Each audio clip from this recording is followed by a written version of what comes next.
Hello. So last week we covered what comedy is, the kind of formula, the structure behind a comedy. And this week we are going to move on to tragedy, the opposite of comedy. Um, and being the opposite of comedy, if a comedy is a story where the protagonist succeeds, he improves his standing in life, then a tragedy is one where the protagonist fails. But it's a bit more complicated than just the opposites. This is the kind of story curve, the kind of happiness curve, let's say, that we made for comedies. So flip it over, mirror image, and you get the basic sort of layout of what your tragedy should be. But it's a little more complicated than that. Now, a tragedy is not just a story, whether it's a book or a movie or what have you. It's more than just one of those that makes you sad. If you have a story that makes you sad, that's just melodrama.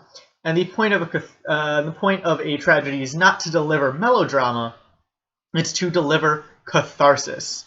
And this is a big idea, and it's an old idea. How old is it? It dates back to pretty much the invention or the codification of tragedy, which, of course, like many things in the Western tradition, goes back to the Greeks. And so here is the general, I guess, 5-act structure of a Greek tragedy. And it's one that we still see pop up in many contemporary tragedies, because if it ain't broke, don't fix it, right? So the first step is called obos. And obos is where we find our protagonist in the beginning of their story. And if in a comedy they start off a little behind, not quite satiated, not quite happy. In a tragedy, our protagonist starts off usually pretty high up. They usually begin as in the Greek tragedies, they begin as nobility. They are kings, they are successful warriors, they are generals. They are people with things to lose, and a lot to lose. And what causes their story to be a tragedy instead of a comedy is the second thing, is their hubris. Is that no matter how successful they are, no matter how many things they might have, they want more. Hubris is the Greek idea of human arrogance, is our protagonist wanting to defy the natural order by wanting more, by thinking that he is better than the natural order, that he can rise above his station in a way. Step 3 is hard to pronounce. Pathonis, I guess. I studied Greek tragedy, not Greek, the language. And this is usually a warning in Greek tragedy, it's the gods. But move it to contemporary times, it is a warning from the universe. It is something saying, something in the story, something usually diegetic, but could be meta-diegetic or narrative, telling our protagonist that he is in danger, that if he does not change his ways, then he will suffer. Fourth is the ate, I assume. I don't think it's 8. I think it's ate. And this is the protagonist ignoring the warning and his subsequent fall. It is him believing, no, I don't care what the universe says, and he rages against the universe. He says, I am not bound by these rules, I can do what I want, and inevitably the universe strikes back, and so our hero falls. And then the last act, the last part of a Greek tragedy is nemesis, or judgment. And this is the play, kind of the story, giving its final word and saying, you cannot, this is not sustainable, this will not do, this does not work. You have tried, you have failed, and you cannot try again.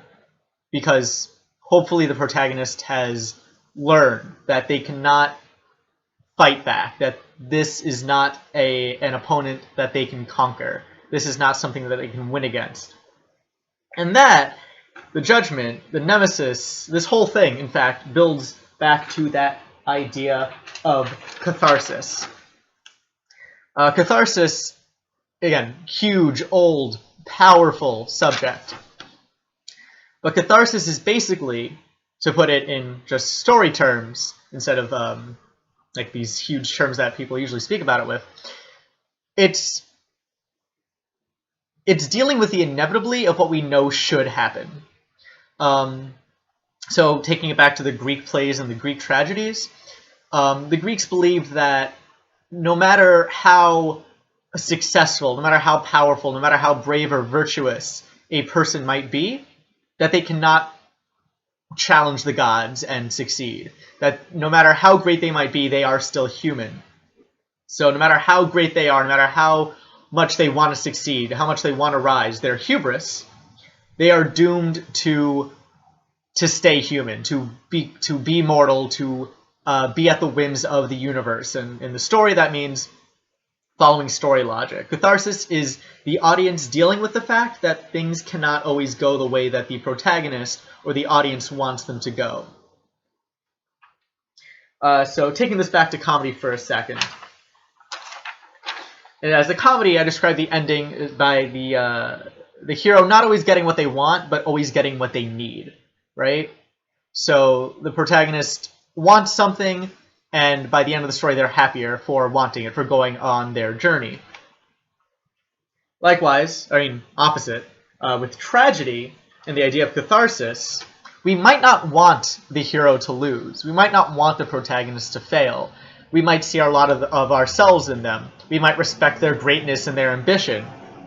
But we know through the course of the story that the protagonist shouldn't win.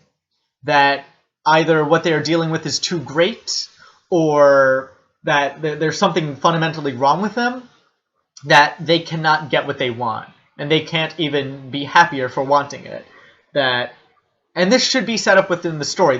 A tragedy should never be a surprise. By the end of a tragedy, you should know that the hero could not win.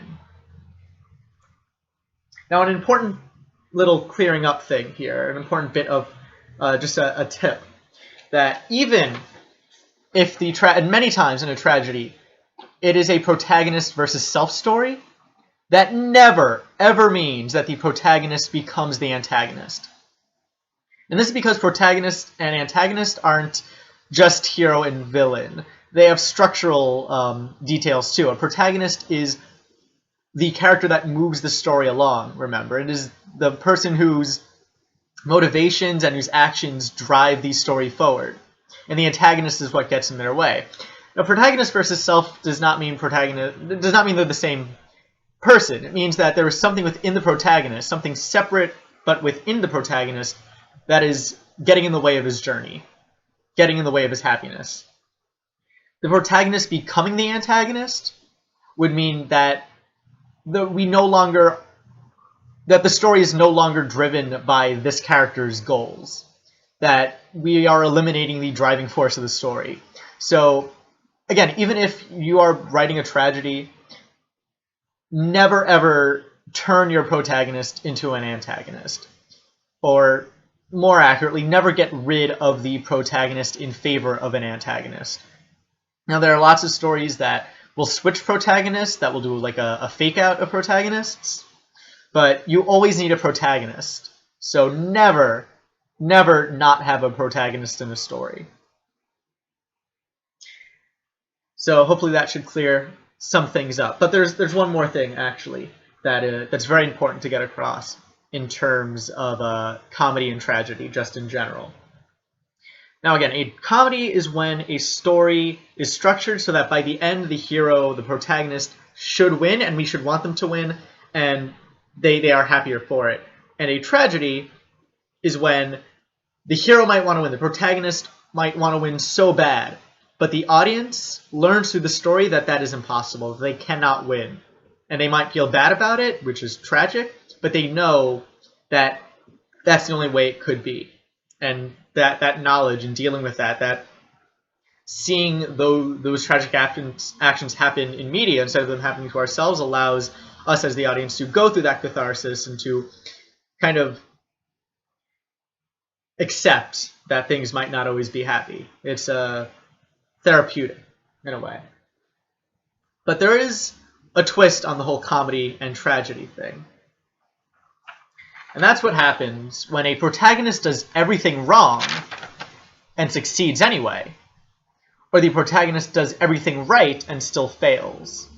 So this is, by the end, we don't want the protagonist to win, right? On the top. We follow the protagonist and we don't think he should succeed, but he does anyway. And in this case, the protagonist is doing everything right, and by the end we think they should succeed. You know, like they've totally done everything right. We want them to win, and they don't.